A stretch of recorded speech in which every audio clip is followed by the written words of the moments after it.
We are back on the Rational Boomer podcast. Hopefully, your day's going well. It's Monday. We're starting out another week, and it's going to be one of those weeks. This is going to be one of those shows that are rare that we probably only discuss one topic. And I think you know what the topic is. Joe steps aside. Kamala is now the possible candidate for the Democratic Party. But where this is also different, we have a guest, and you're saying, Mike, you always have guests. Yes, but today we have two guests. We got two people just chomping at the bit. You know Eric from Iowa. He's here. And then there's Jason from Florida, who is Canadian, which is a whole different weird thing, but an interesting perspective. Now, Jason was on the show maybe a year ago, but we've done almost 1,300 episodes of the Rational Boomer podcast. I remember Jason. You may not remember Jason, but trust me, it's going to be good with these two guys. So we know what happened. They finally got to Joe Biden, and Joe Biden saw the data, and he made the choice to step aside. And for me, I was really against him stepping aside. I have to admit that. Some people would say, you predicted he wouldn't step aside. I said, no, you can't ever predict that. I said, I didn't want him to. But if he did step aside because he chose to, you got to respect that. So I'm curious as to what you guys think. Let's start out with Jason down in Florida as a Canadian. What was your perception when you heard this come It, across the wires? yeah, I'm still trying to digest it, and I'm sure you guys, both of you guys are too. I My first instinct is it's all about the money. Yeah, I'm thinking donors have just gotten to him, and I think that's what it all comes down to. I think as this particular episode progresses, some of the things I'd like to see both of you touch on is what are the next steps? Clearly, he's endorsed Kamala. Are we gonna? We're clearly stepping into a Hillary Trump situation again, except this time it's Kamala and Trump. I mean, I don't know. I think she's a great candidate. I don't know what the rest of America is going to think, and I'm curious to see your two perspectives on that. And what should we do now? What are the next step? The big headline is what's the plan? yeah. And can anyone else step in? Well, So Eric and I were talking yeah. about this before we got on the show, so I'm going to let you take it from here, Eric, and give your point of view as to what's going on. Well, at first I was pissed when I found out Joe stepped aside. I'm like, they got to him. And then I saw the outpouring of support. There are tons of people coming out and endorsing Kamala Harris to be president, which is a good thing. Now I've done a little looking into it. There's not good. The nomination process isn't going to happen at the convention. They're doing a conference call like the 1st of August. They've got like a week and a half to pull this together because they have to get the nomination in ahead of the deadlines in Ohio and Alabama, or they won't be on the ticket. They won't be on the ballots. So it doesn't matter. So they have to do this quickly. So I don't think there's going to be any room to get anybody else going. But the delegates do not have to vote for Kamala. They can vote for anybody. But I think you're going to see some wheeling and dealing done real fast. She's going to get the nomination. As far as who she picks for her VP, no idea. But I think you're going to see them nominate her. It's going to be uncontested during this conference call. It'll be pro forma at the convention. Yeah. And that's going to be how they do it because they have to beat these deadlines because Republicans aren't giving them a chance. When I first heard this, I was with my wife, my son, his fiance, and my granddaughter. We were looking for a fancy dress for my son's wedding, and his daughter was going to be the flower girl. So I'm kind of focused on other shit. I get a text from one of my friends. So Biden's quitting. I go, I hadn't heard that. And then I looked at my phone. I go, fuck. I'm sitting here in a mall someplace and this is going on. And I got to figure out what I'm going to say and try to figure out what's going on. I usually sit back a bit, try to figure out what's going on. Now, the first moment I heard this, I was irritated because I thought it would throw the Democratic Party in chaos. And I know there are people that want somebody other than Kamala to be the presidential nominee. And as far as I'm concerned, she was the only choice. If Joe's going to step aside, she is the only choice, because anybody else they pick, they're going to have a problem with people of color. They love Joe Biden, they kick him out, they jump over Kamala, and they're going to be pissed. Secondly, anybody else they pick, what always concerned me about this is we saw what's happening with JD Vance, right? Soon as he gets to be vice president, they're digging into every nick and cranny on him, and they're going to expose him for all these things.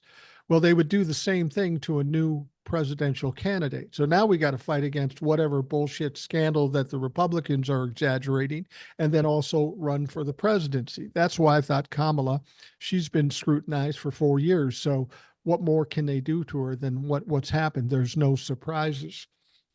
I was still concerned. My wife was pissed off. Everybody I talked to, oh my God, end of the world.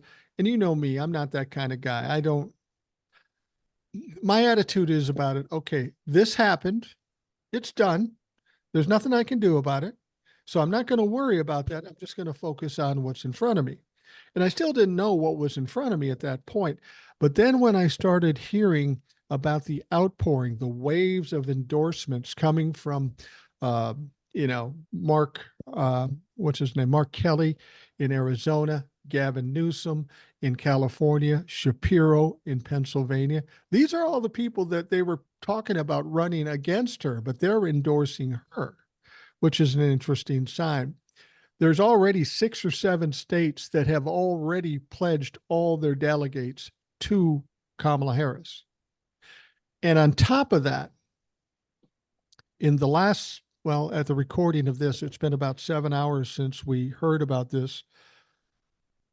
There has been fundraising of nearly $50 million in 7 hours supporting Kamala Harris. I'm less concerned about it because I'm seeing a coalescing of these people around here and doing it quickly and excited. And there's a lot of momentum here. So I'm feeling a lot better about this situation than what I thought it might be. I thought it would be chaos. It's not going to be. Claire McCaskill on MSNBC said this fucking thing could be wrapped up. She could have the delegates for the nomination by Wednesday. So whether that happens or not, I don't know, but that's a possibility. Yeah, as far as that goes, I hadn't heard that 6 states had pledged her the delegates. And as far as the fundraising, last I heard it was like 20 some million. I hadn't heard it jump to over 50. I But heard it that's just not about 10 counting. minutes ago. Yeah. That's not counting the 90 some million that Joe had in his war chest at the end of June, whatever's still in there. Yeah. He has already filled out the paperwork, taking his name off of the funds, and said it's her funds. The FEC has approved it, and as long as she's running, she's got full access to that entire war chest. But if anybody else is the candidate, then they have to turn it into a PAC, and it becomes more difficult for how they can use the funds. This is like the best case scenario. She walks in with 150 million, and she hasn't even got the nomination yet. Right, right, exactly. So, Jason, you seem to be, and I don't mean this in negative terms, between the three of us, you seem to be more the Debbie Downer here. When you hear that, does that make you feel better about the situation? It does, and this is the first time of me hearing all this, so it's definitely a little more comforting.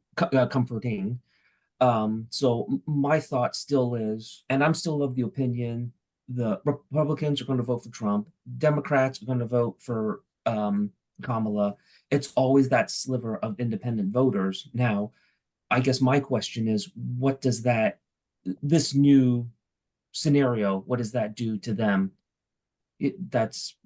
I'll pose that question to both you guys.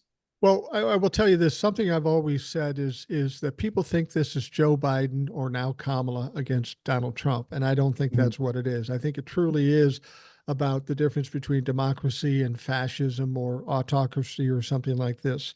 I don't think this is about who's most popular. I think about who's hated the most, who is feared the most, and that certainly is Donald Trump.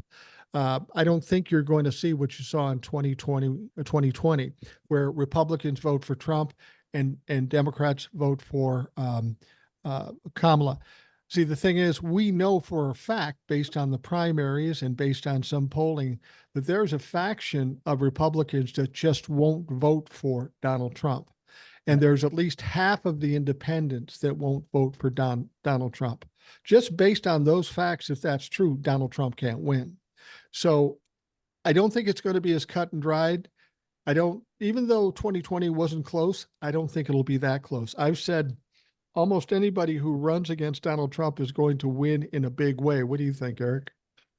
Well, I mean, I know it's only 2 votes, but I was over at my parents' house when they were talking, and they're pretty conservative, very religious, and they voted for Donald Trump over Hillary and Donald Trump over Joe Biden based on the abortion issue alone because they're pro-life.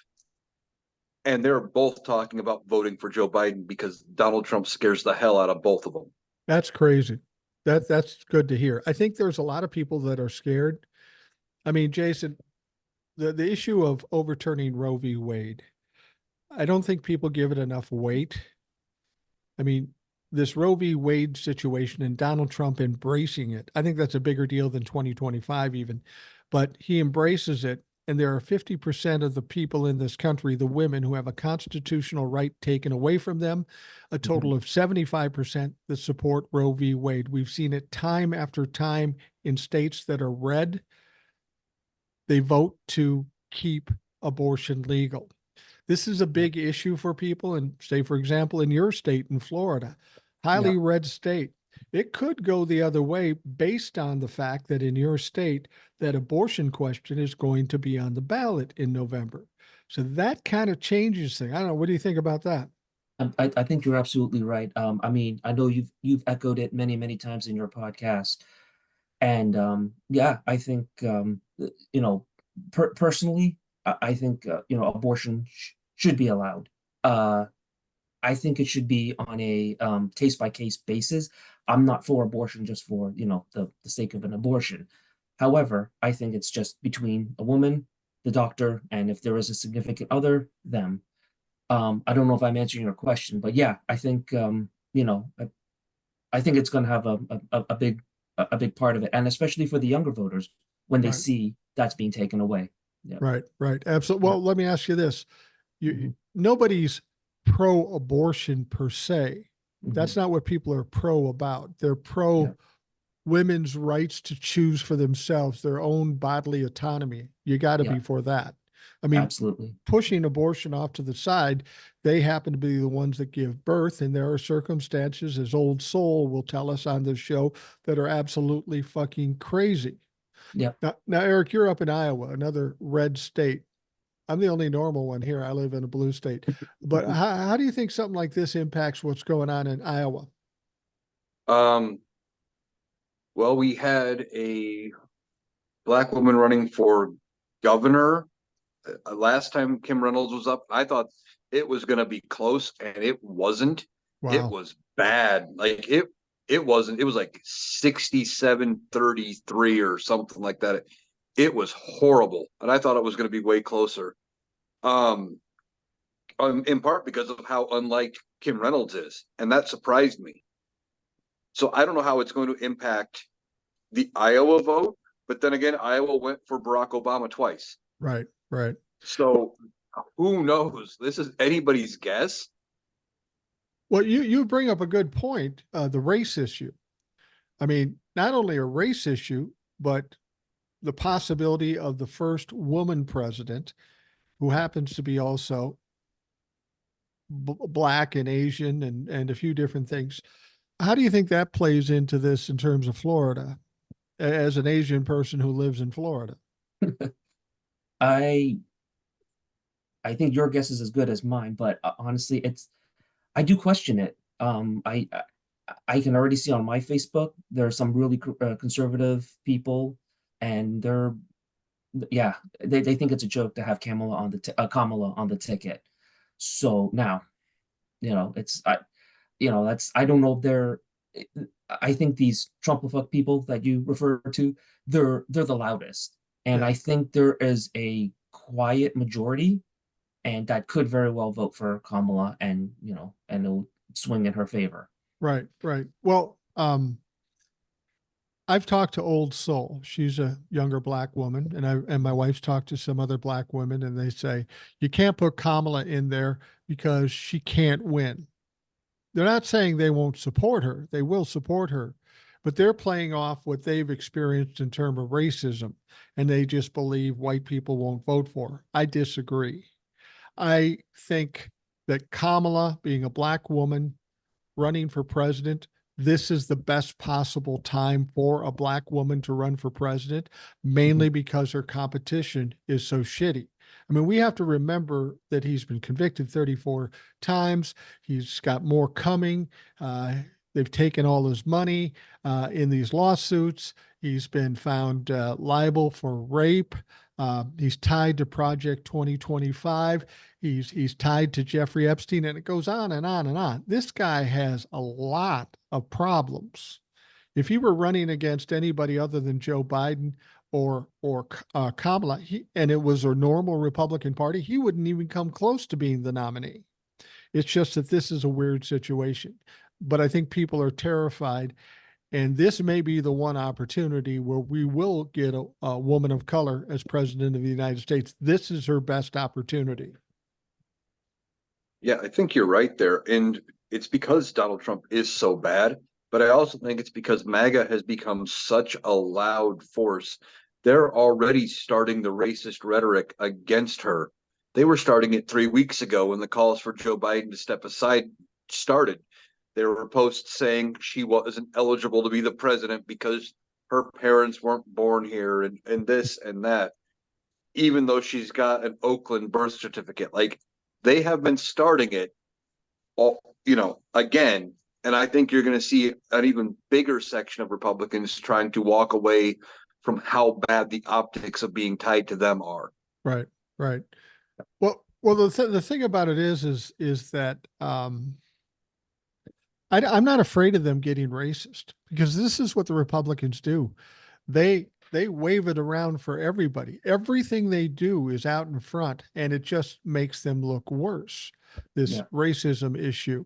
Um, you got to consider something else with Kamala that's going to play for a lot of people. It's the same thing that played for Donald Trump. Unlike Joe Biden, who's kind of easygoing, laid back, doesn't. She's a fucking bulldog. She's a prosecutor. If she gets up in a debate with Donald Trump, she will tear him to shreds. She will tear him to shreds in the rallies and all this stuff. And people like somebody who's strong, especially on the Democratic side. They're afraid to step out and be strong. So they need a champion to get behind and go, she'll kick his ass for me. And I think that works for her a lot. Yeah, I think so. I think, as we say a lot, the idea that Michelle Obama had of when they go low, we go high doesn't work. No, When they go low, we go just as low or lower, and Kamala's going to do that.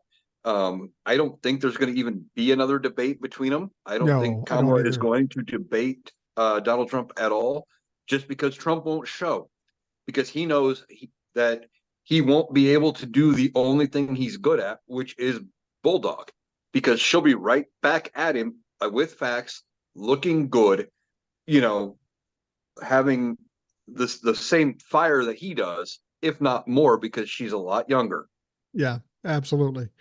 She's not that young. I mean, she's only a few years younger than me, so she's not young and inexperienced, but she is vital and has all kinds of vitality and vibrant and smart as a whip. And she doesn't seem like the kind of gal you want to fuck with in an argument or even a street fight for that matter. I wouldn't I wouldn't do that. Now, I was going to ask Jason. Florida is an interesting situation. Uh, if by some chance, now I've had Jason on here and he says, no way they're getting Texas. And he's in Texas. And I take his word for it. I Mhm. disagree that there might be some possibilities with all the fuck ups by Greg Abbott. But you've got Ron DeSantis down there. You've got Yeah. all kinds of problems in Florida. You know, you kicked out all the immigrants. Now nobody builds houses, puts on roofs, picks crops or anything. That's got to have an Yeah. amazing problem for Florida. And you've got the abortion ban essentially in Florida. There's got to be people struggling in Florida now that may have voted Republican, but they're getting tired of struggling. Do you think that's going to have any impact on how people vote? I I think so. Um, thank God he only has 2 more years, and I'm hoping we can get him. Well, he will be out. I don't think Yeah. he can run. He's already had his 2 terms. Um, I actually work for a home builder, and yeah, labor is one of our biggest challenges. Um, but I there are my county actually turned blue in 2020, so that's Wow. a good sign. So I think it's going to be just like any state. The rural areas might stay red, but Orlando, where I'm at, is it's either very purple or could be slightly blue. You have a big, LGBTQ community here in Orlando. You have the Pulse shooting, so there's, a lot of, Right. yeah. So, I think Orlando's definitely possible. Tampa still might be slightly on the red side. Miami, I think, is a little more red. You have that little, I can't remember if it's Dade County, but yeah, I think it's a little more on the red side, and I think the northern parts is still more slightly leaning towards the red. We're talking about Gainesville, Jacksonville, Tallahassee. Is Yeah, that because you have a older demographic there? I think so. Yeah, you've got a lot of from the what do you call it, the Confederates Yeah. like stemming from that. I mean, yeah, you get outside any of the cities, it's like Alabama. Yeah, Well, and the thing about it is you've got that other big city in Florida, the Villages, it's the where villages. Yeah, where you're going to run into a bunch of Trumplefucks and probably an STD or so, oh which yeah, is which yeah, is just icky when I think about it. 70-year-old people passing along STDs for Christ's sake. yeah, yeah. Well, Th- and I think one of the emailers brought it up, and I saw Chasing Oz talking about it, that there is not a single uncontested race, or no race is uncontested in Florida. yeah, There's a which is challenger all the way through, which is big for Florida. right. Yeah. That's definitely an improvement and a sign to things to come.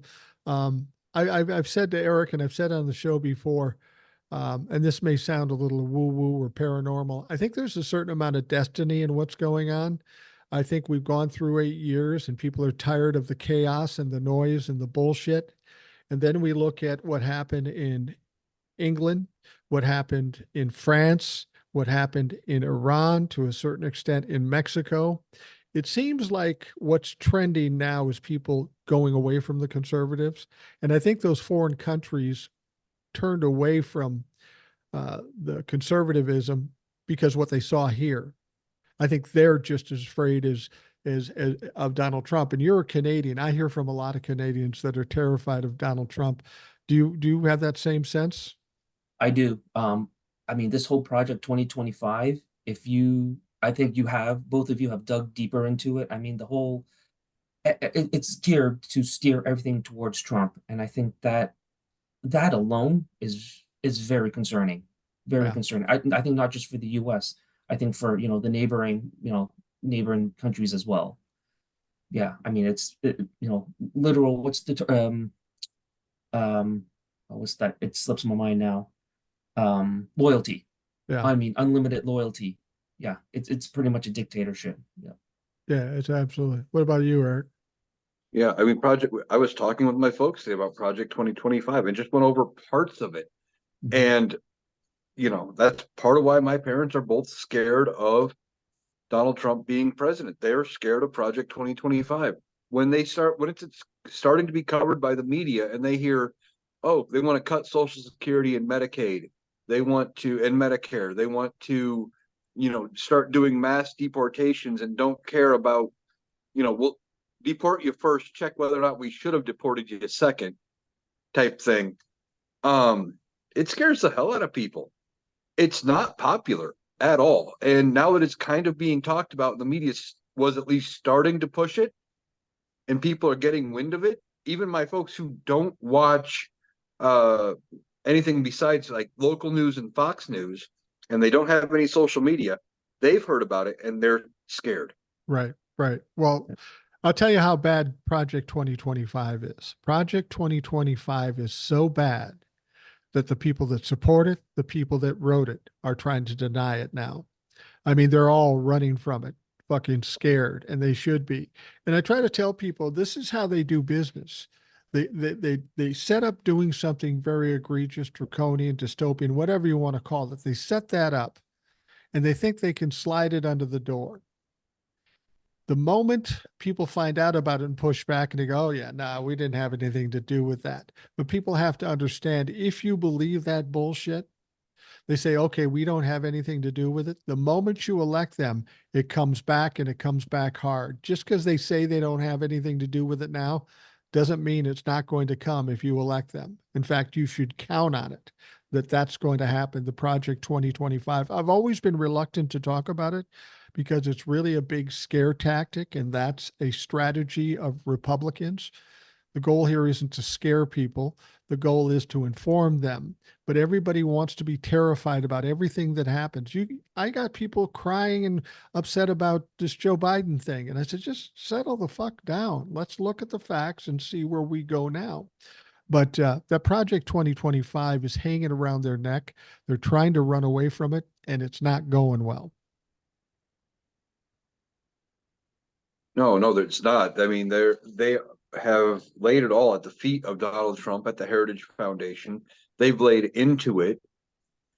And like they had the RNC convention and signs all over the place saying mass deportations. Yeah. While JD Vance's wife is somebody they would want to deport. Right.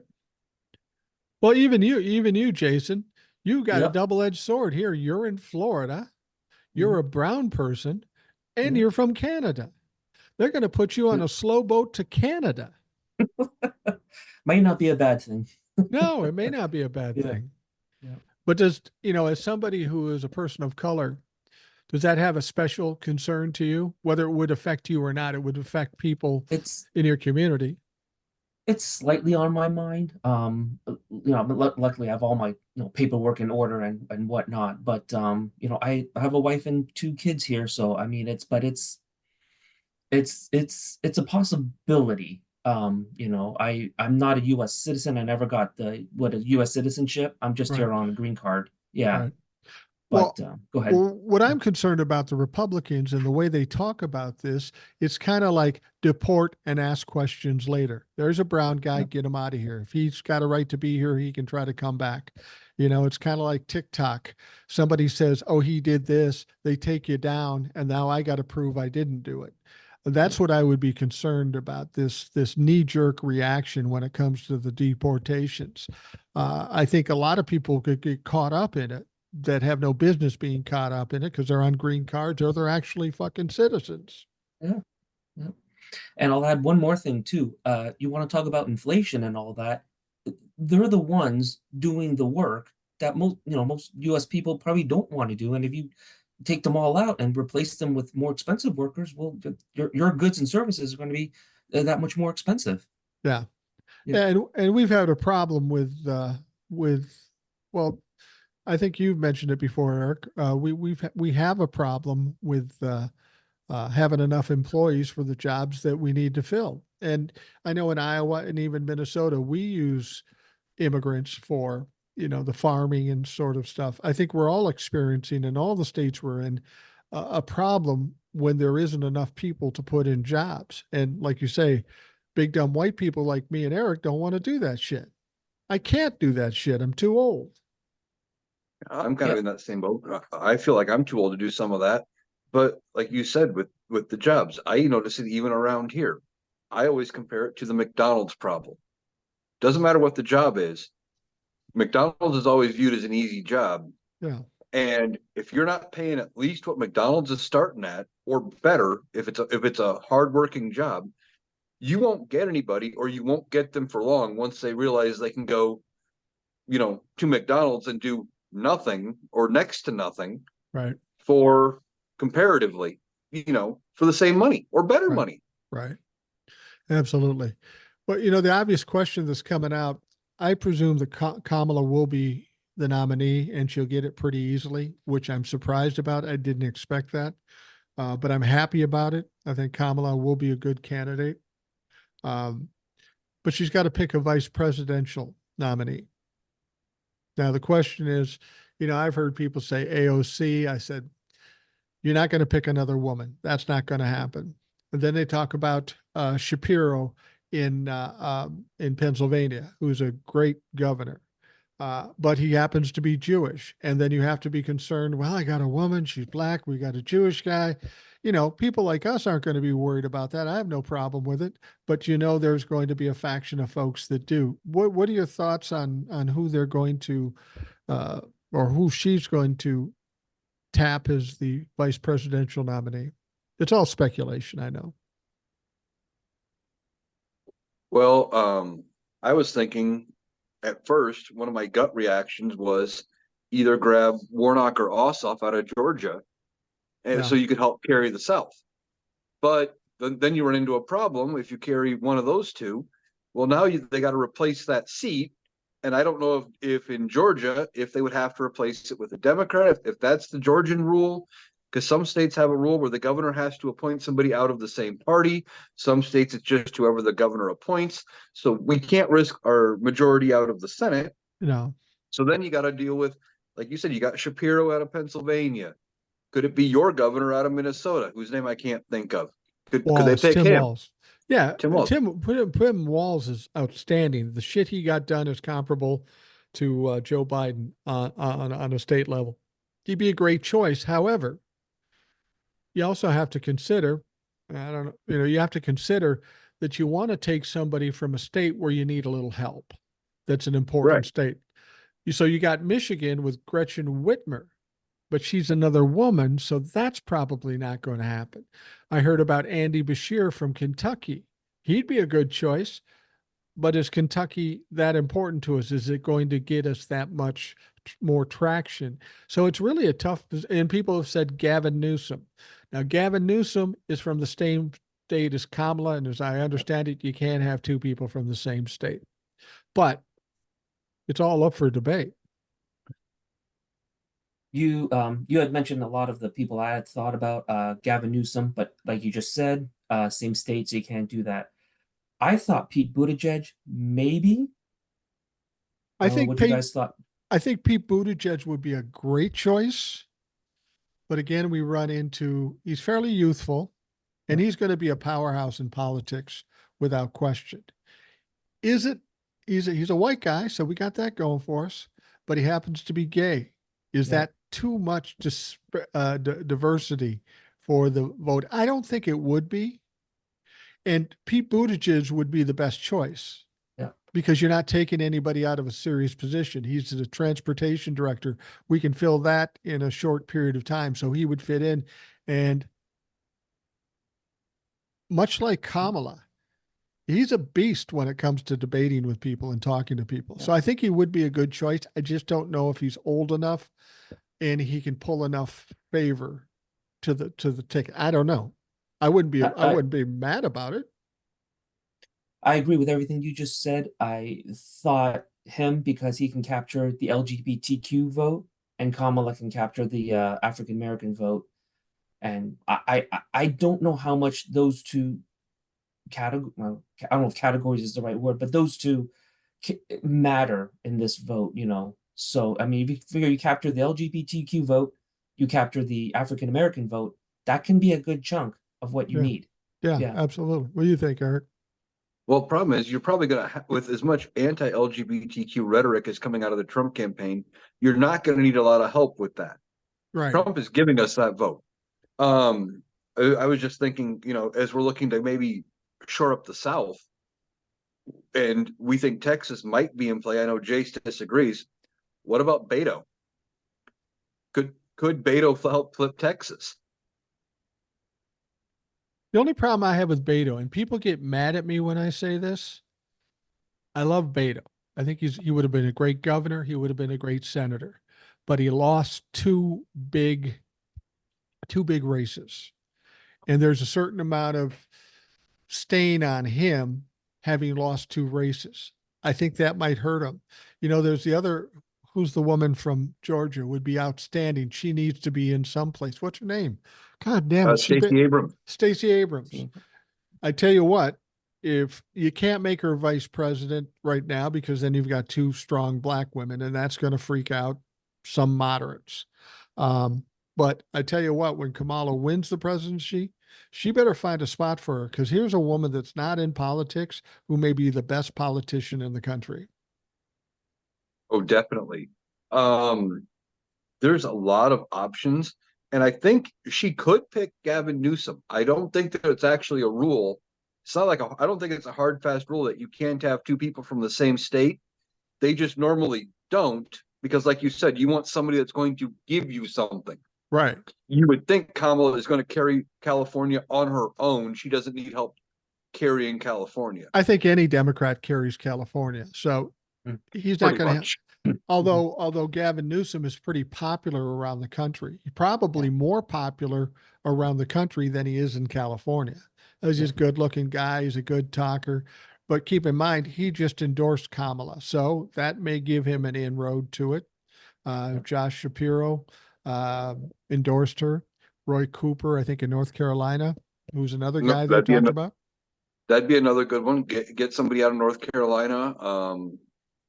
If they could they need somebody in the South, though. I think if they can carry some more of the Southern vote, you might have a chance at flipping a few more Southern states. You know, Florida, Texas, keeping Georgia blue. Um, you know, it's her pick is going to be almost more important, I think, than Joe Biden picking her. Right. I think it's safe to say that there's nobody in Alabama or Mississippi. We're not going to find anybody there. Probably not. Although, because Arkansas they're trying to get that abortion amendment on the ballot in Arkansas and all of that. We could carry Arkansas. There's one other guy that they've been talking about, and I don't think he's a bad guy Mark Kelly, the senator of Arizona. It's kind of a swing state, former astronaut, married to the woman who was shot, who was a representative herself. Smart guy. He supports Kamala Harris. That's a possibility. What do you think, I mean, Jason? I'll be completely transparent here. I don't know too much about some of the some of the ones you guys had just mentioned. I do have one question, and I don't know how big a deal this is. There seems to be a lot of hate on social media for California. I visited California a few times. I think it's a great place to visit. It's very expensive. I don't know, like you say about the southern states, do you think that's too much to, you know, like I said, with all this hate for California, is it too much to have two people from California there? I think it is. I think it is. I mean, she could go with Adam Schiff or Eric Swalwell, who would be a good choice, but he too is from California. I mean, I think Eric Swalwell's got a bright future. He's a young man. He's Yeah. smart. He stands up to it.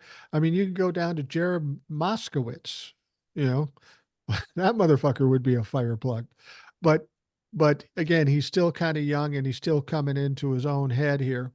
I think they need, I think, and I don't mean to make this racial, but I think they have to come up with a solid white guy, somebody who people feel comfortable with being a breath away from the presidency. And this is one of the things I would say about Joe Biden and his administration where they fucked up. They should have showcased Kamala from day one, make her Mm-hmm. an important part of it and show people she's legitimate. I think that was going to be important to Joe Biden because of his age. People thinking, well, he could die, but at least we got Kamala. And I don't think they spotlighted her enough. Yeah, I think you're right. If they would have spotlighted her a lot more, I don't think we'd be having this conversation right now Right. about them forcing Joe out. They wouldn't have forced him out because they would have been comfortable with Kamala being in the background. Even though some of the same people that said Joe's got to go are the ones now backing Kamala Harris. Let me ask you something, Jason and Eric both. We kept hearing about, well, Joe's got to go because the polls say so. We never saw any of those polls. I often thought, and I know Eric does too, it has to do with money. Joe's a wild card. He's an old man. He's going into his last term as president. He's got nothing to lose. He's not going to run again. Hell, he might not live through the 4 years. He's going to cut taxes and help the middle class and raise taxes on the rich. This has got to be pissing off the rich people. And I think that's part of the reason why they were trying to push him out over and above, because they seemed to jump on every little thing he did. And he had the bad debate. Okay, I'll give you that. But since that time, he's been slow, but everything he's been saying is on point. Yeah, I think you're absolutely right. And it's like I said at the beginning of the show, I think it's about the money. I could be wrong. I just feel that they saw that just maybe perhaps big donors weren't coming in. I mean, you have Elon Musk donating, what is it, 45 million a month or something like that.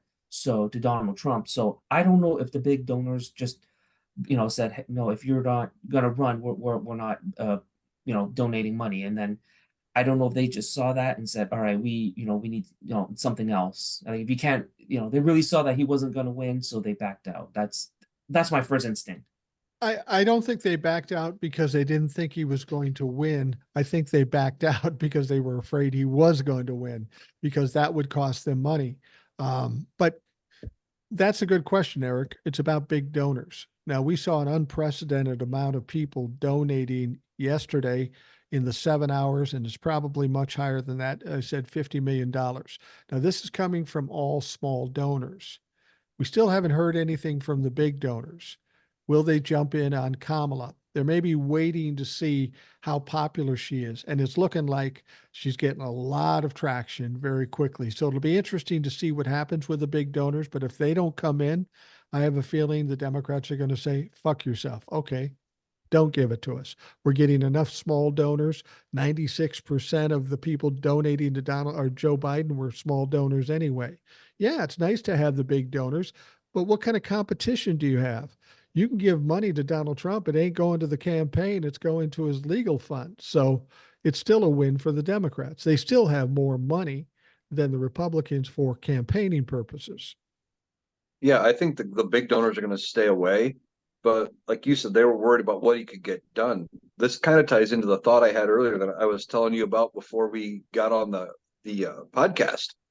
So you got about 17 days from the time the new Senate or the new Congress takes over in January. New Right. Congress takes over on the 3rd. They do the January 6th. They confirm the election or certify the election, and then Kamala would become president on the 20th.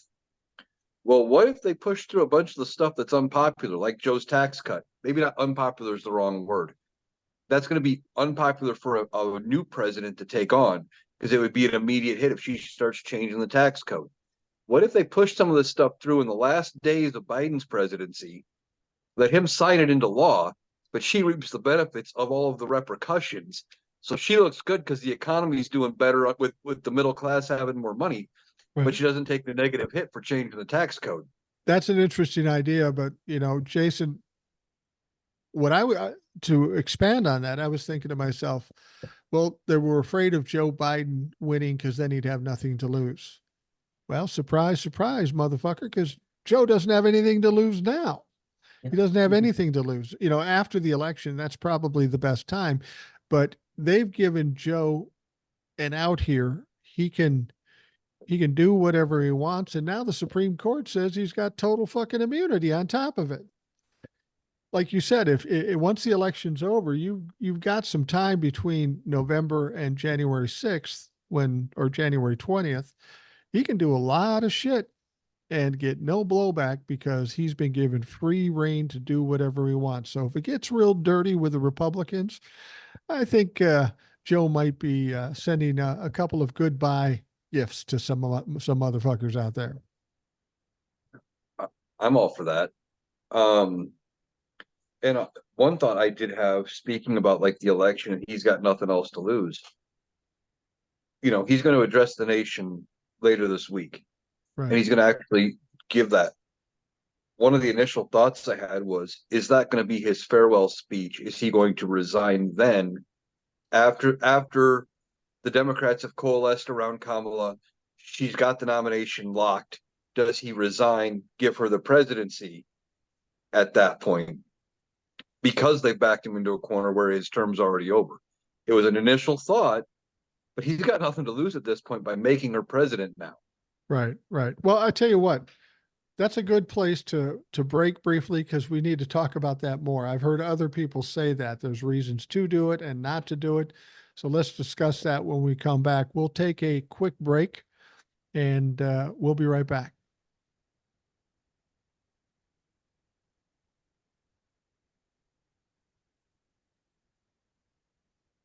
We are back on the Rational Boomer podcast. I have two guests with me today talking about the big topic of Joe Biden stepping aside and endorsing Kamala Harris for the nomination to be the Democratic nominee for the run for presidency.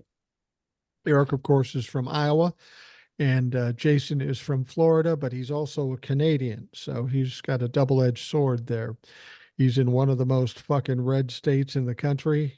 He's Asian himself, and he's from Canada.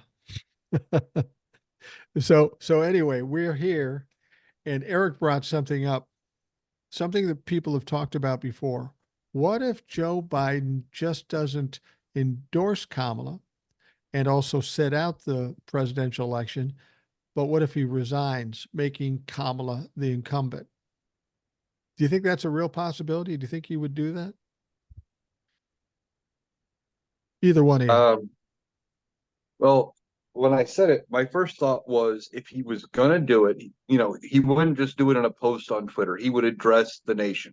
Right. And then when I hear he said he was going to give his thoughts and explain more later on, my thought was that might be what he's gearing up for, especially if Kamala gets the nomination basically locked up, the support swings behind her, and then give her the incumbency. Now, I know that was Alan Lichtman with his 13 keys. He always says you can only lose 6 to, not lose an election, and Right. incumbency is one of them. Well, if Right. he makes her president, she's an incumbent. She Right. she keeps that key now. That's big. Um, and I've been seeing some stuff on TikTok where people are talking about it, and I know they're getting it wrong. One second. Where they're saying that, well, if she becomes president, Mike Johnson becomes vice president, and that's not how that works. No, it's not how it works.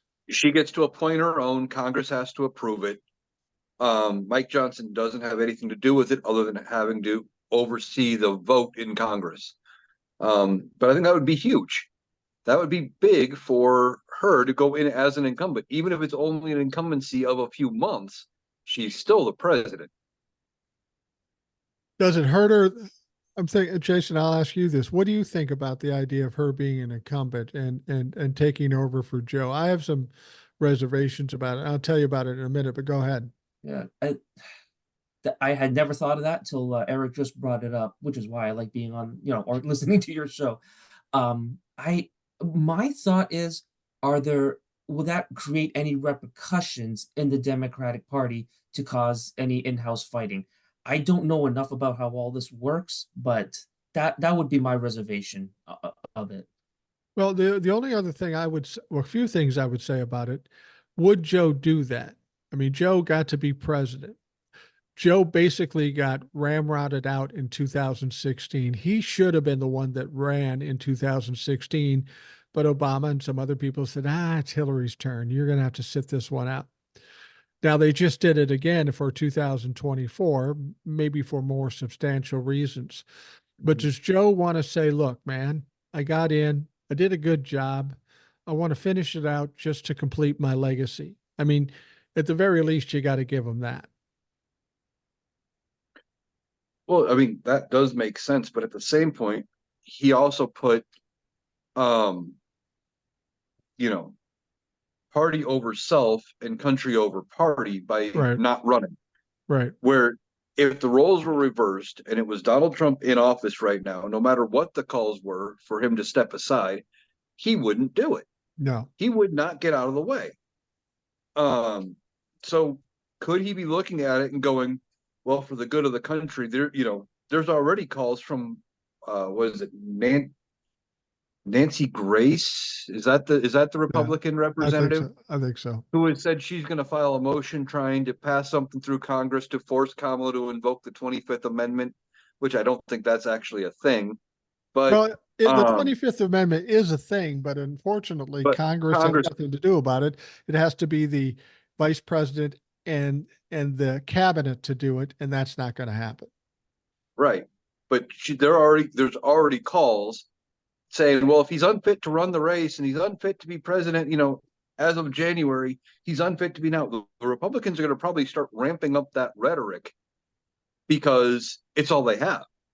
They're going to try to deflect away from Kamala's Right. candidacy now, back on, and they want to put the heat back on Joe because it also deflects from how bad Donald Trump is. Well, and that's the other thing. As much as you said Joe should do some things prior to the inauguration, assuming Kamala wins, and slip it under so she won't be blamed for it. If she took over as the president right now, she's that would be pretty fast to take over the presidency. If things go south, does that hurt her in the upcoming election? I think it would. I mean, anything goes south because you know what the Republicans are going to do. They're going to take any little thing, exaggerate the fuck out of it, and it's going to make her more vulnerable. Maybe I'm being too paranoid here, but that's something to consider. That Yeah, is something to consider. Go ahead, Jason. no, I think you're absolutely right. And it goes back to just not showcasing her enough. And if she does take it, and let's just say nothing happens, or they might try to paint the picture that she doesn't do anything or doesn't do enough, and that could very well hurt her in the upcoming election. So I think you bring a good point there. Well, the thing about what I think they should do, unless Joe's just not capable of finishing out, we're talking 4 months for the election.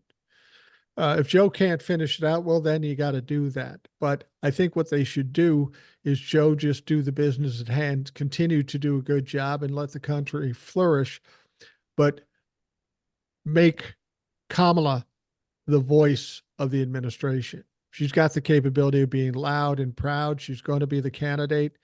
Let her do all the talking. Joe can just sit back. The nice thing about Joe as president and nothing to lose, he can sit back and take pot shots at Donald Trump, and it doesn't matter. He can say whatever the fuck he wants. I don't know that Joe resigning, because to me that shows a certain amount of weakness or a certain amount of gamesmanship by the Democrats, and I don't know that we want to show that because that's just another thing they're going to exploit. Well, that's fair. The only reason I thought about it was because he's going to address the nation, and that would be something I know that there's a whole thing about him not running, and that you would have to address the nation probably anyway. But it Right. popped into my head that he's going to address the nation later in the week. That would be when, if he was going to resign, that's how he would probably do it. You know, Yeah, you're right. um, I mean, it's reasonable to consider it because what happened yesterday was a little unforeseen in terms of how quick this happened and how it all worked out and how people the Democrats are coalescing around Kamala Harris. You know, people came to my page and they said, "You said Joe wasn't going to quit."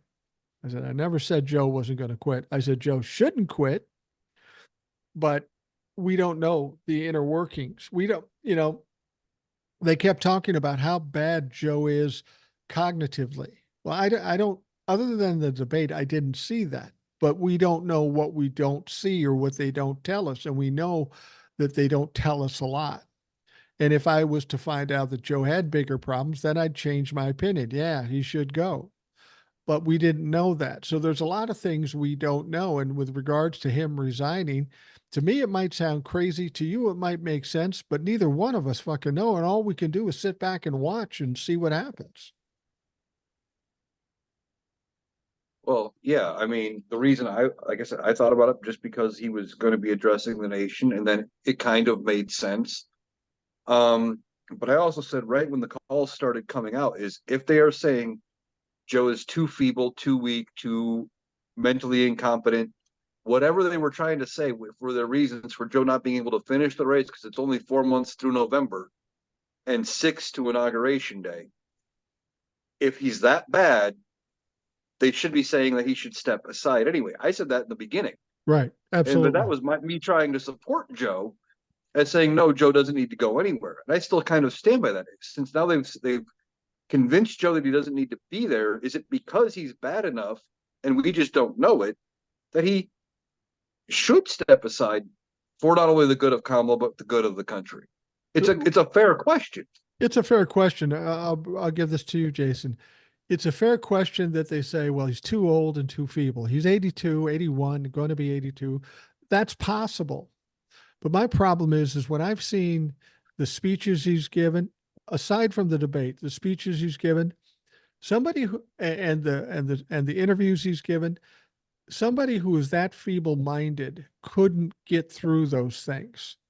So I think this whole thing has been drummed up. It was a great opportunity to run Joe out because of his age. He's old, so he's feeble. Whether he's feeble or not, there's enough possibility that it could be there, or he could keel over. I think a lot of this was drummed up because they wanted somebody younger, mainly because they felt they were going to lose this race if Joe Biden was the candidate. And I disagree completely because I don't think Joe Biden was the issue that's going to lose it for Donald Trump. I just don't. I think Donald Trump is the biggest issue as to why Donald Trump is going to lose. Yeah. I think there's several things at play here. I agree with you. I think Joe probably should have stayed in. Now, whether he would have lasted the next 4 years, that's probably up for debate. Secondly, I think the media had a big part in this, and I know you've said it on your podcast, especially in the recent weeks. I just think the media has also drummed up this his age issue a lot, especially after the debate. So there's that, and like I said, donors. I don't know how much the donors had to do with it, but so I think to answer your question, I don't know if there was an underlying issue with him or not. I know he just contracted COVID Right. recently, and I I don't know if that made him change his mind or something happened, in the last 48 hours to make him come to this conclusion. Yeah. I think the media is largely responsible for this whole situation. I think the media wanted him to step aside, not because he wasn't competent, not because he couldn't win, because it's a big story and it's going to get a lot of views. I've told this story before, and now, Eric, you probably recognize it too. When I'm doing TikToks, I'll get a typical amount of people who will view it. If a big story is out there, I'll get triple or quadruple the people watching it. Now, that doesn't mean much to me in terms of money or fame or anything. That may be a little bit, but you can see how people react to things. They get excited about something, they get concerned about something, they jump on board and they watch MSNBC, CNN, or whoever they watch. And let's be honest, the mainstream media, the cable networks, got problems. They're losing viewers every day. I mean, if you took CNN back when CNN had Ted Turner, they could have been in first place then. And if they were in first place now, the difference in the amount of viewers is dramatic. There are far less viewers going to TV or radio like they once did way back when. They're coming to places like this because, as I told people, and I'm not bragging here, they're losing viewers. I'm gaining viewers. And so is everybody else that does what I do. People are changing where they're getting their information from. Oh yeah, I know I'm a smaller creator so far, working my way up. Yeah. But my videos get about 500 views.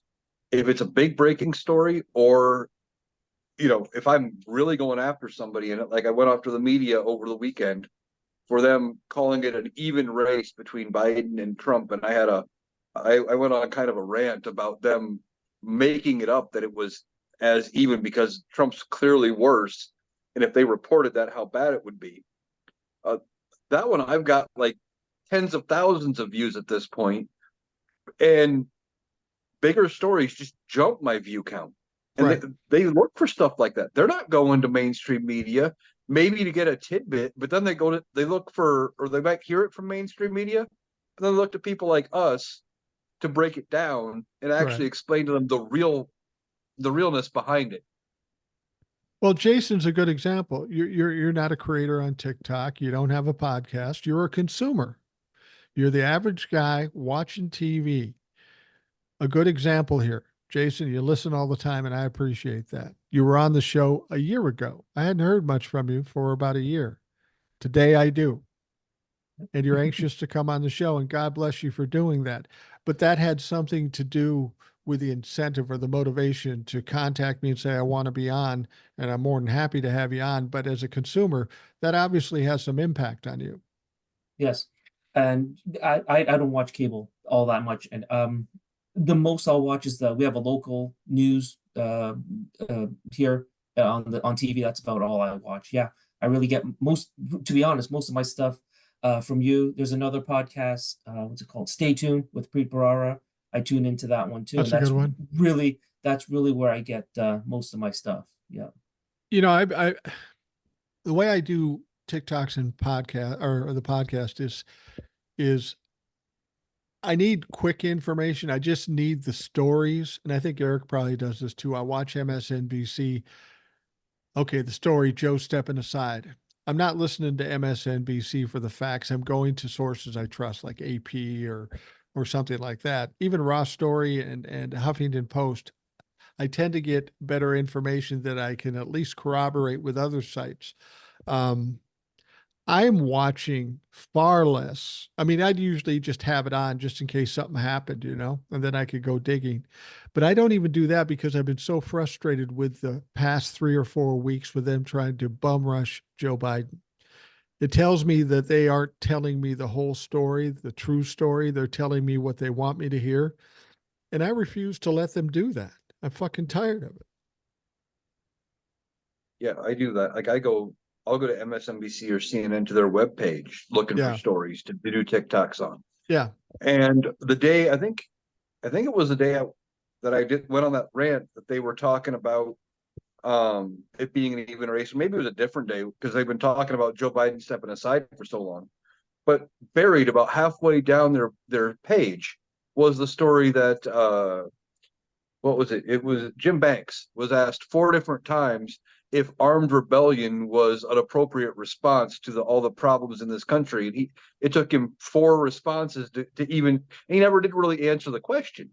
Right. But they buried it halfway down the page. Leading story still is so-and-so says Joe should step aside, or is Joe too old, or whatever the headline was. They were focused on Biden.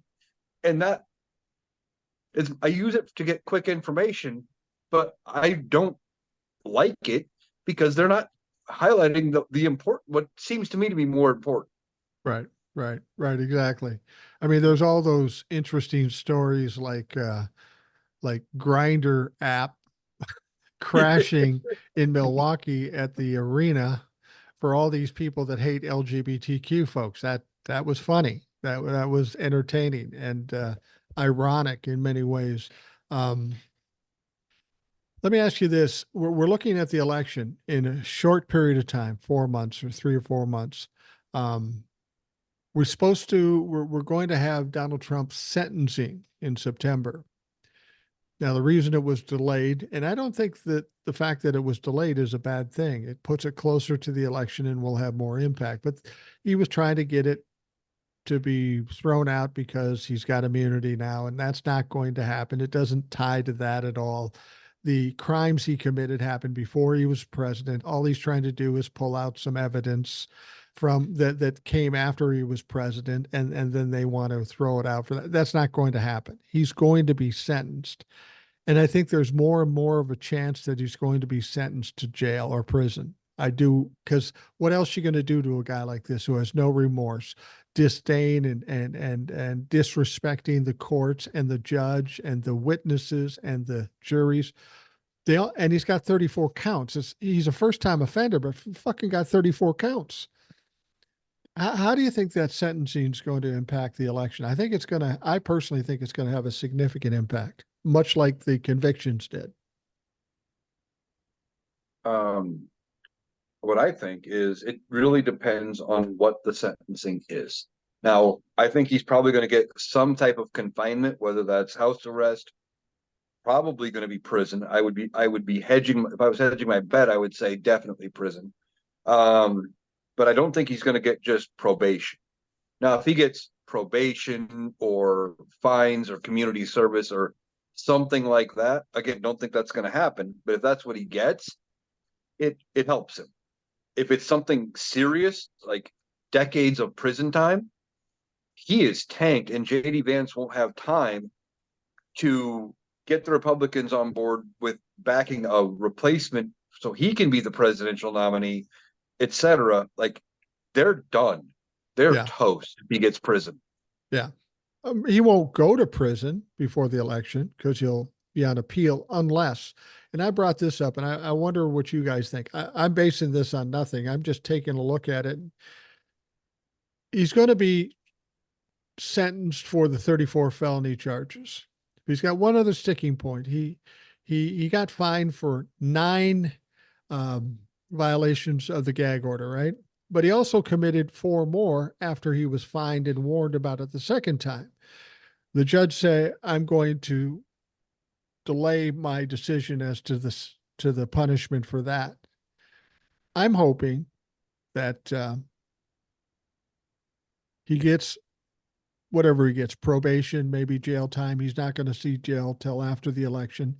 But maybe he says, for the violations of the gag order, this is separate from the 34 convictions. You need 3, 4, 5 days in jail. That's what I'd like to see, because I think whether Donald Trump spends a week, a year, or 10 years, he's done. And I'm not talking about politically, I'm talking emotionally and physically. He's got ADHD. He's doing Adderall and all this stuff, and he's going to be cold turkey, locked down, nowhere to go, and nothing to say about it. If he was in there 4 months like Steve Bannon, he would be done physically and emotionally. Yeah, I think you're right. It's so hard to read because it is Donald Trump. If it was anybody else, yeah, they'd probably be in jail already. I think you're right on the anywhere from a few days to a few weeks to a few months in jail. And that may not be for the 34 convictions. I think that's going to be for, is it the contempt or the violation of the gag order? Violation of the gag order. Gag order. I have a feeling that it's going to lean towards that way because I mean, he jacked up, what's it, Marchand? I Yeah. mean, posting about his daughter. I mean, he had zero respect for him. So I mean, just based on that, and you're going to expect him to do him a favor? I don't know. That part I just can't square. Well, and it's more than just violating the gag order. He violated the gag order. The judge punished him. He said, "Fuck it, I'm going to do it again." So he basically disrespected the judge. He's got to do something stronger than charging him $1,000 per count. But he could, by law, he can either put him in jail or charge him $1,000 per offense. And since the $1,000 9 times over didn't work, he's got to do something stronger. And the only thing stronger is fucking jail. Yeah, I think even if it's one time, a few days or whatever, it's going to break him mentally. On top of that, for however long he is going to be in jail, whether it's a day, a week, 2 weeks, whatever, right before the election, because this could be our October surprise. Right, right. So if he gets 30, if he gets 30 days before the election, for these gag order violations, 30 combined, for however long that is, the voice of the campaign will be JD Vance. I mean, of all people, if Donald Trump gets, even if it's a week, for that week, the voice of the campaign, the person headlining the rallies that the media is going to be talking to and talking about for every day is going to be Vance. It doesn't help Donald Trump in the least. You bring up JD Vance, and I want to talk about him for a minute, but you brought up something else I just want to clarify for folks because I've heard people worry about this. Mike Johnson, third in line as president. Technically, that's true, but they think that if something happens to the president, the vice president becomes the president, and then Mike Johnson becomes the vice president. That's not how it works. What happens is if something happens to the president, The new president, the former vice president, then picks another vice president, and he's still third in line.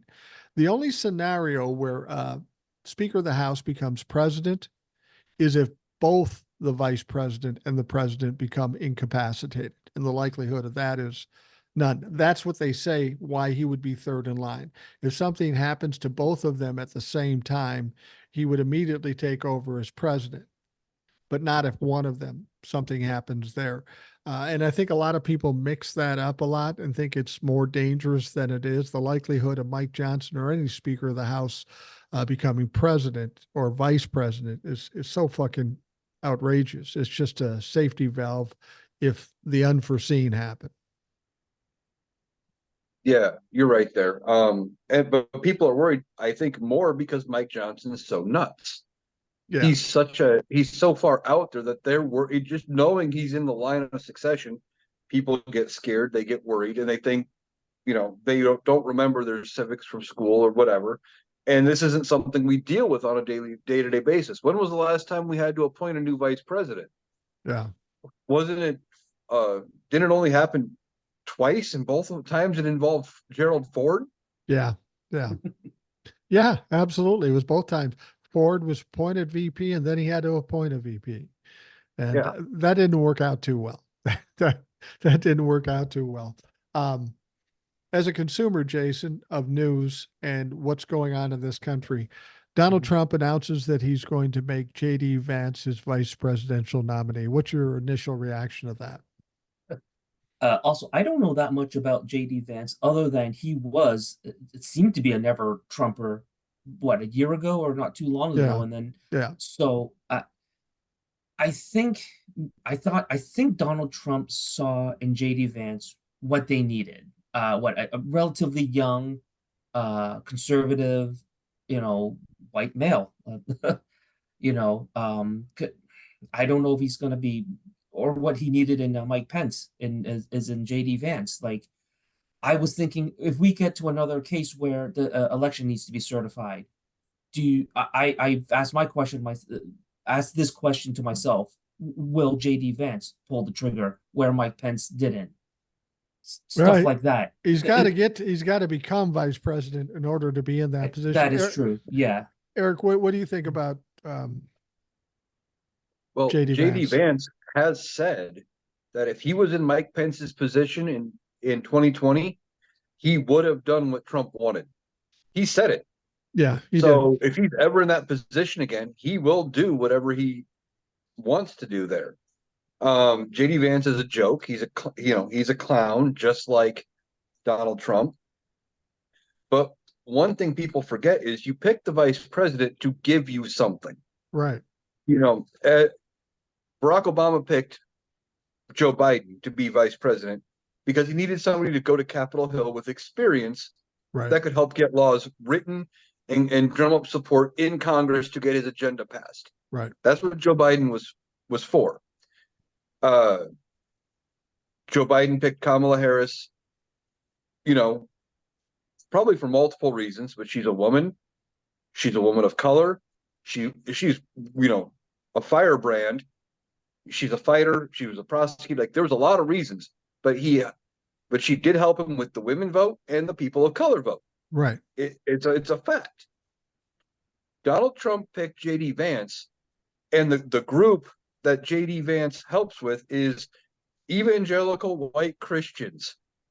That's the group Donald Trump already targets. He didn't gain anything, and he picked JD Vance from a state where Donald Trump is probably already going to win. Yeah. He gained nothing with JD Vance. Yeah, JD Vance is from Ohio. That wouldn't be the place.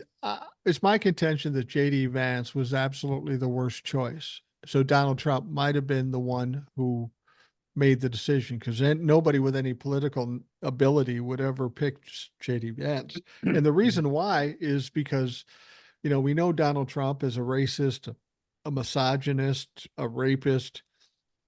We know him as somebody who's siding with the evangelicals and all about overturning Roe v. Wade and making abortion illegal. Well, JD Vance is right of Donald Trump. He's more right than Donald Trump. Donald Trump's trying to walk away from abortion. That's not going to work. But JD Vance wants a nationwide abortion ban. And we know 75% of this country supports Roe v. Wade. Picking this guy was the dumbest fucking move ever. And I'm sure there's a lot of people in the Republican Party going, Jesus. All Donald Trump knows is he's young. He's a relatively attractive guy. He's been successful in this one Senate race, and he wrote a book and did a movie. That's all Donald Trump cares about. As far as helping him in this campaign, I think he's going to hurt him. One other thing I don't know if you guys were aware of, and I was just made aware of this past week. His JD Vance's wife, I Mm-hmm. think she worked with the Supreme Court. What's the word? She was a clerk. Clerk for two of the Supreme Courts. Yeah, Yeah. justices. I thought that was interesting. Well, I read that too. She was a clerk for Brett Kavanaugh, but when he was in the appeals court, not when he was in the Supreme Court. Mhm. But she did clerk for John Roberts in the Supreme Court. That's interesting. I wonder if that's enough for her to be forgiven of the sins of being a woman of color from immigrant parents. Is that going to be enough for the Republicans to give her a pass? I don't know. Some of the MAGA are already losing their minds over it. Oh, yeah. Yeah. And, we brought up Kamala and everybody's saying, well, it's going to get racist and people are going to be screaming stuff. It's going to be the Republicans doing it. And I don't think that's a bad thing. Let them fucking scream. The more they scream, the more people realize who they are. It's not going to help them other than with the little group of Trump-fucks that support him. But they're going to scream racism. They're going to talk all kinds of shit. There is going to be clips almost every day that are so racist that are going to end up in commercials. It's going to be devastating for them. JD Vance has one. Says that you must have seen it. The one where he says, "Are you a racist? Do we need to put a war on a wall on Mexico?" It's there. It's all over YouTube. Yeah. Yeah, Uh, JD Vance is a mess. Yeah. well, as far as them screaming the racist stuff, it's not going to have the same effect as it did in 2016. I believe, and I could be wrong, but them being so racist against Barack Obama and coming out, they already pulled out the voters in 2016 that probably had never voted, but were very conservative Right. at that point. They already got them out to vote, and they have now been voting Republican ever since. This isn't going to draw more people to them. It's going to repel them and gravitate them toward Kamala Harris.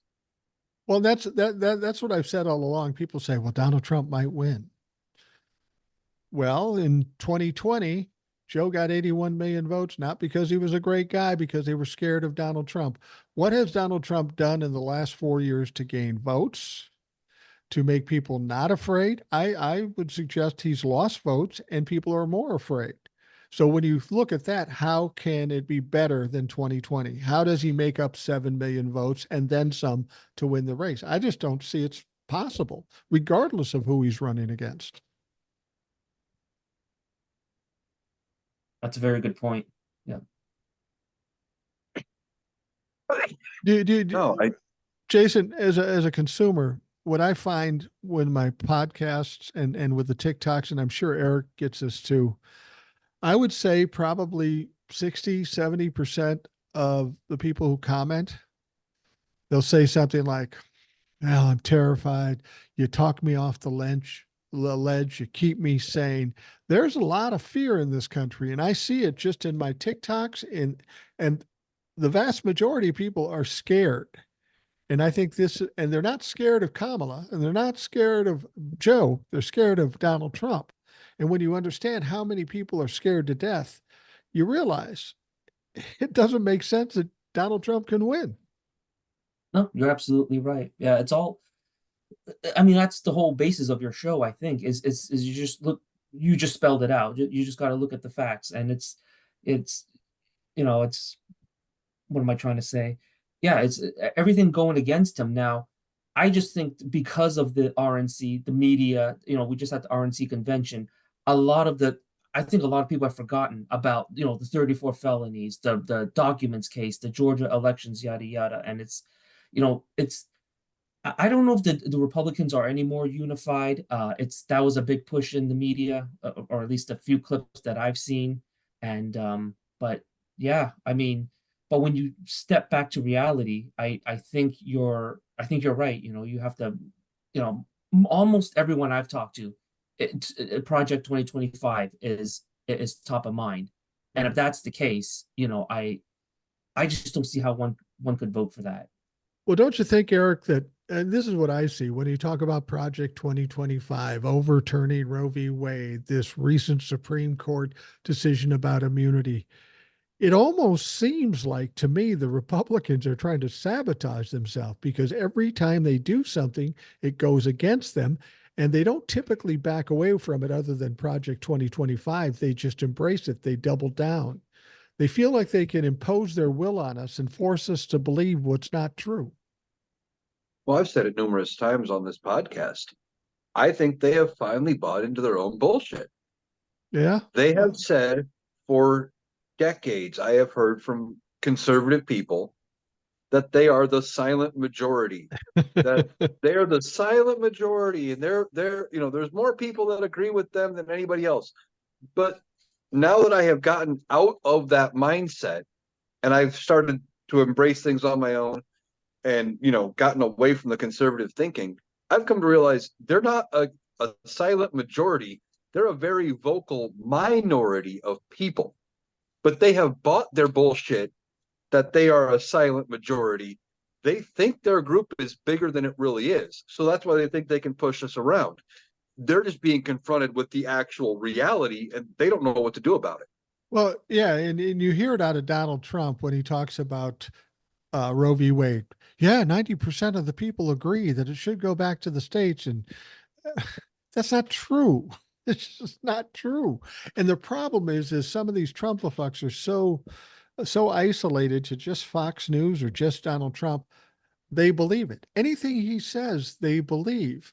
But what Donald Trump doesn't understand, and these Trump-a-fucks don't understand, the vast majority of us know it's a lie because we can read or we can listen or we have critical thinking skills. They don't get it. I think you're absolutely right. They believe that they're right.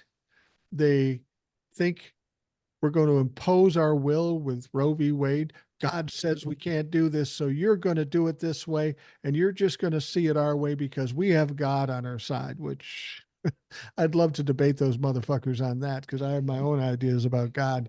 But I think they do buy into the bullshit. Now, Jason, when you hear these things, these obvious lies, you're smart enough to know they're lies, but you've got to know some people down in your part of the country that buy the bullshit no matter how ridiculous it is. It's two things. First, I just want to say, and I echo what you said, the media does not push back. That's No, problem number one. That's problem number one. So everything you absolutely. just said, the media has never once really pushed back. That's why it gets flaunted out. Secondly, and I'll perfect example, I actually go to church, and it's a very right-wing church. And yeah, they're just so it's amazing. They're just so blinded. Yeah, they think Donald Trump is the best businessman. I mean, the Sunday after the assassination attempt, the conspiracy theories that were flying out was just unreal, So yeah, you just, you know what, you can probably tell by this episode, I'm a pretty easygoing guy. I just let them ramble. Yeah. Do I want to push back? Not really, but if you start pushing back, we're going to be there all day. Yeah. Yeah. And, No and, shit. and you said it in your podcast. You're never going to get through to these people. No. So what's the point? What's the point? Yeah. Yeah. Yeah. What about you, Eric? Well, yeah, I agree with a lot of what you said. But like I said earlier, my very conservative parents are terrified of Donald Trump and they're talking about voting Democrat because they're scared of Donald Trump. And they were talking to me about it. Mom was openly listening and she seemed genuinely terrified of Donald Trump. But you mentioned this whole shooting and the assassination. Yeah. You've had a lot of guests. You've had a lot of guests and you haven't gotten to all the emails. But I sent one about the RNC convention. And I made a comment about having Hulk Hogan at the RNC convention, and I said, when the optics are already questioning whether or not you staged the whole thing, maybe bringing Hogan out was not your best option. Yeah, when that first happened, I heard about it. The first thing I said, it's staged because he's not dead. But then when I heard somebody else was killed, I go, well, that's kind of a far way to go to stage something like that. But then there's been so many questions about it, so many weird things. I mean, I always said, just show me the fucking ear. Yeah. If you got hit by a high velocity round, I want to see the ear. I want to see the damage because there will most certainly be damage, and he won't do that. There was people talking about why don't we have a doctor's report? So what does Donald Trump do? He goes and gets a doctor's report from a doctor who didn't even see the fucking ear, who was his doctor while he was in the White House, who also said that Donald Trump will live to 200 and he's the most amazing specimen of a man in the history of this country. This guy doesn't have a lot of credibility. He used to be an admiral in the Navy. Now he's a captain. He didn't do that by being successful. But the point is as somebody just watching the news, Jason, what was your immediate reaction to the report that there was an assassination attempt? And what is your feelings about it now, given what little we know about it? That's a great question, Mike. Initially I thought it was real. I said, wow, someone really tried to take him out. Fast forward to what we know now, I agree. It's highly suspect. The photo op to me gives it away. I mean, Yeah. he's selling the freaking shoes again with the fight on it, and I'm like, Next day he the was selling next shit. day selling shoes. Um, you talk about a doctor's report, more like a forensics report. The blood on his face and ear, is it real or fake? I question that.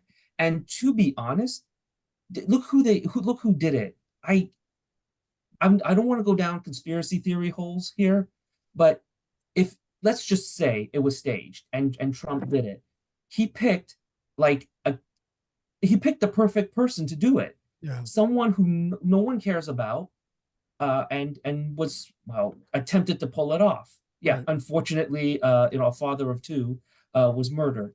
There was one other thing. I don't know how highly or how popular this was in the media. They say he donated to a with $15 to Yeah. the Blue Act or whatever. I don't know if you follow Tizzy Entertainment. Yeah. He brought up something really good. If you dig into that, there are two Thomas. I can't say the last name, whatever it is. Crooks. One lives in Pittsburgh, and him. It was a 69-year-old Right. guy who donated. So he is a true registered Republican and did not, well, I believe, I could be wrong, did not donate to that. Well, and the other thing is his parents were noted Trump-la-fuck loyalist. And he bought the gun, the AK or the AR-15. The thing about it is what did the Democrats or the Republicans say right afterwards? They said the same thing after the indictments. They said the same thing after the convictions, and they said it after this shooting. Well, there you go. We won now. You just gave it to us. But the funny thing about it is the only way that could be is if people on the left or in the middle felt sorry for him and decided they were going to vote for him because they felt sorry for him. It obviously kind of made the Trump-la-fucks more intense. But every person that's not a Trump-la-fuck that I've talked to, that I've seen interviewed, has said the same thing. It was staged. Now, whether it was staged or not makes no difference. The people think it was staged. So he didn't win shit, and the polls don't show any jump at all from assassination attempt. And now we don't hear about it much. This is all very weird because you would try to assassinate a current or former president. That's big. We're still talking about JFK, for God's sake. And now they just don't want to talk about it. This is all too weird. No. And then now you got everyone wearing maxi pads on their ears when they don't want to wear a friggin' mask. But hey, yeah. Well, and like I said, but then you bring in Hulk Hogan on top of it. Yeah. He comes out and does his little spiel at the convention. If there was question, did he blade his own ear? Did he use a blood capsule? Hogan's known for using both, Yeah. blading and using blood capsules and things like that. Like it was, I don't know, it was so weird seeing Hogan, but it's just another washed up has been star Mhm. that they had to bring out because they can't get anybody relevant or current. Well, and the funny thing about it is if it were a normal situation, a normal candidate, if somebody came out and said, well, it was staged, even though somebody died, that would have been collateral damage. The blood might have been a blade. The thing about it is, under normal circumstances, they go, you're a fucking conspiracy theorist. But everybody's sitting here, it's Donald Trump. So, maybe it could be. And that's enough to take away any credibility from Donald Trump, what little he had, and cause nobody to give him any kind of sympathy. Because you could see Donald Trump trying to pull this off, and you could see Donald Trump willing to sacrifice somebody just to sell it, as the wrestlers would say. Or maybe it And you wasn't intended that way. A 20-year-old kid with an AR-15 at 130 yards, you don't know where the fuck he's going to hit. and just to bring the media back, I don't think enough is being dug into this. No, Well, we'll see what the investigation yields. Like I said, want to see the ear, want to see the blood sample. Yeah. absolutely. So what do you think happens? Um, they investigate it. First of all, do we hear about it? And if we do hear about it and says there's a lot of fishy things about it, what does that do to the election? Well, I will say this. If the investigation pans out and it turns out Donald Trump was involved in that, I don't know. You got someone murdered. Now, I know you can shoot someone on Fifth Avenue and get away with it. This could be the test Yeah, if everything comes out. Yeah. Well, I think, and I said this right after it happened, if there's a provable thing that he staged this and he staged the whole thing and somebody died because of it, well, now two people technically, you count the shooter. But if he staged the whole thing and sacrificed these people, whether, it's ultimately going to come out that he was somehow responsible. People need to be, whoever was aware of it, need to be charged. There yeah, need to be lots of charges from this. And the fallout, I think, from that, especially if you have now Kamala Harris running the campaign as a prosecutor, she will prosecute the hell out of him in the media for that. yeah, yeah, If the report comes out that he staged it, causing someone else to die, if we didn't think he was going to lose before, after that, she'll make sure of it. yeah, absolutely. Well, and a lot of people are trying to blame the Secret Service, and people are saying that's crazy. But here's what we know about the Secret Service: they were culpable, or they were part of what happened on January 6th when they asked for the text messages. Oh, they disappeared. So it isn't too crazy to think that the Secret Service did something to help Donald Trump, because we know they've done it before. I mean, all this weird shit.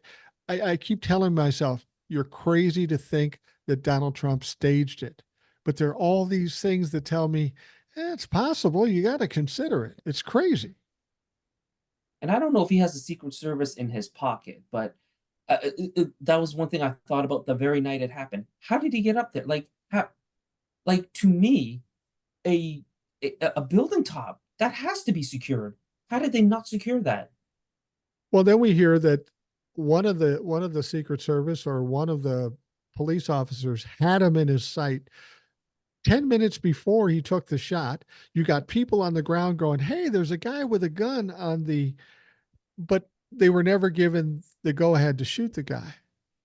You got the fucking former president up there wide open to everybody, and you don't react to it? That doesn't make any sense. No, everything in there looks so weird, and there's so many questions about it all. And if it was anybody else, like if this had been, if this had been George W. Bush, you would have said somebody took a shot at W, and that would have been the end of it. Yeah. Even if all the events had played out the exact same, you would have dug into a little bit, said, okay, the Secret Service fucked up. But because of who it is, it's so bad. But then you look at the or 2 nights later, he's got an entirely different Secret Service detail, none of the same people. Right. Not a single person that was there that day was, on Saturday was back on at the convention.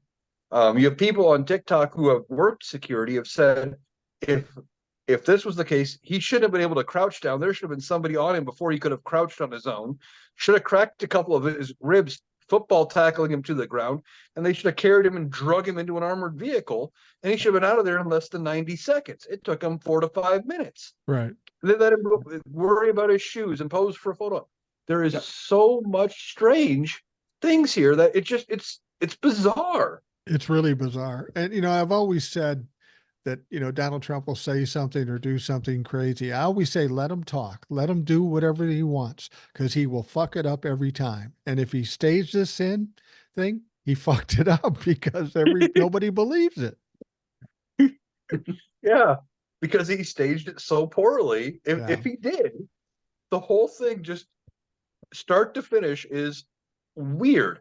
And I've even talked about it. You got the photographers that came up and tipped that picture. They moved up.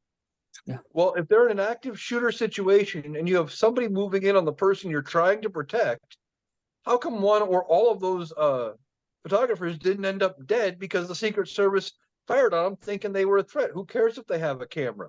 You don't know what the hell is going on. Well, we're going to wrap things up here, but I want to get an answer from all of us on this. Joe Biden steps aside. Kamala Harris is the presumed nominee. If everything goes right and everything is really going her way right now, I'd be surprised if she's not the nominee, and I'm happy about that. First of all, Jason, what happens going forward? How do you think this plays out between now and November? That's another really good question. I haven't had a whole lot of time, just today to noodle on this. After this podcast, I do feel a lot better given the information both of you have just given me. Um, uh, I think You were worried at it's looking first, though, good. right? You were Oh, I was worried. definitely. Well, because as I opened the podcast with, I was like, I have so many questions. Like, are we going to fit someone in? What's the plan? What are the next steps? But I think throughout this podcast, you have laid out the next steps. I think she has a decent shot. Like I think Eric just said earlier in the podcast, this might be the most important VP pick. Yeah. So, and I think that could make or break her. We've I think we've dug into it. If you go with Pete Buttigieg, like I said, that opens to LGBTQ community. You pick another woman, another African American woman. Is that too much? Again, I I think don't, it's that sliver. It's the I don't, sliver of independent voters. Yeah, I don't know that it's too much, but I think they will think it's too much. That's what I'm absolutely. saying. Yeah, I think the three of us I think we see it quite clearly. What the American voter thinks is a whole nother story. My brother texted me, he says, I think Kamala's a great candidate. I said, yeah, I do too. Does the rest of America think that? Yeah. Yeah. Well, okay, Eric, go ahead, Eric. What do you think is going to happen here? Well, I think going forward, you're going to see the Democrats coalesce around her. You've said some states have already pledged all their delegates to her. She's going to get over that threshold quickly. You're going to see this coalesce, and they're going to say, hey, we're unified, that we're going forward. And now they just have to sell the rest of the public on her in short order. I mean, I'm seeing people commenting that, well, 4 years ago, she got 1% of the primary vote when she was running it for president. Well, that was 4 years ago. She has had 4 years of being the vice president. This makes sense. Given the situation, she should be the candidate. Now they just have to show their support. The funds are rolling in, which we've talked about mean way more than what the polls do, Right. because people are giving up their money. Right. So I think going forward, you are going to see how the convention, how this conference call is going to play out, is all going to get like hammered out. I'd say by Friday, Yeah. maybe even sooner. This is going to be overdone, and they're going to present a unified front. And after that, Donald Trump's way more fucked than he was to begin with. Yeah. Yeah. No question. And that's kind of how I feel about it. Like I said, I'm a big believer in destiny and fate, and things seem to be falling in place. I wanted Joe Biden to stay as the nominee. But I also, the way I look at it, people going, oh my God, Joe Biden stepped aside. We're doomed. And the way I look at things is, okay, this is what I want. And if what I want doesn't happen, okay, now what's next? What do we have to do from here? And I think what's you said that Kamala only got 1% in 2020. Yeah, well, Donald Trump lost by 7 million votes in 2022. So take that for what it's worth. And the difference is Donald Trump has been nothing but a shit show for the past 4 years.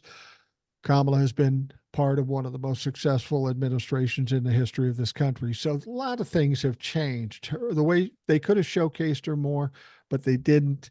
But she's still part of something extremely successful. And it goes back Yeah. to what I've said before, is that this isn't about Kamala, or it is kind of about Donald Trump. Donald Trump will always make it about him. But what percentage of people in this country hate Donald Trump, are scared of Donald Trump? I don't believe in polls, but there is a poll out there that says 58, 59% of the country thinks Donald Trump should step aside. That's a big number. That's a bad number. If 60% of the people think you shouldn't be in the race, that doesn't bode well for the upcoming election. I think I think the timing is right. Things are kind of falling in place. I just have a good feeling about it. And the thing that gave me the best feeling is, how are they going to accept Kamala? Now you've got this unprecedented amount of fundraising. You've got entire state delegations saying we're with her 2 hours after the fuck it happened. Got some momentum going here. And I think this is all positive. I think people were so terrified of Donald Trump and they were unsure with Joe Biden in place. Now you got this tough talking prosecutor who can be the champion for the Democrats, who can be the tough person. And I think people are feeling a certain amount of relief, and that's good news for the election in November. One more thing I would also add, and you've mentioned this in your previous podcast, in the last 4 years, with respect to all boomers, a lot of them have passed in the last 4 years. You have what are we looking at? 4 years ago, you're talking people 14 to 17. They are now in the voting age, and I'm hoping the Kamala campaign can reach out to those individuals too. And I'm willing to bet a lot of them are going to be progressive leaning. Yeah, millennials and Gen Zs are going to play a huge part in this race in 2024. And by 2028, they will be the majority of the voters in this country. If for no other reason, those young people stepping up and being the voters, that's going to turn the tide. And the Republicans know it. That's why they're scraping and scrapping and grabbing anything they can. They are desperate. They know the end is near. Yeah. Those voters that you were talking about, the 18 to 21, 22-year-olds that wouldn't have been able to vote last time, Yep. by all polling, they break 75% toward Democrats. Yeah. Well, and here's the other thing too. I always thought this was bullshit. Always talking about the young people. They don't like Joe Biden because of his stance on Israel. So Joe Biden's not running anymore. It's Kamala. And Kamala can't make any decisions regarding Israel and Gaza until she takes office on January 20th, 25. Does that does that waylay those people? And I don't think there's as many of them as people said. I always said these young people got to be more concerned about Roe v. Wade than what's going on overseas.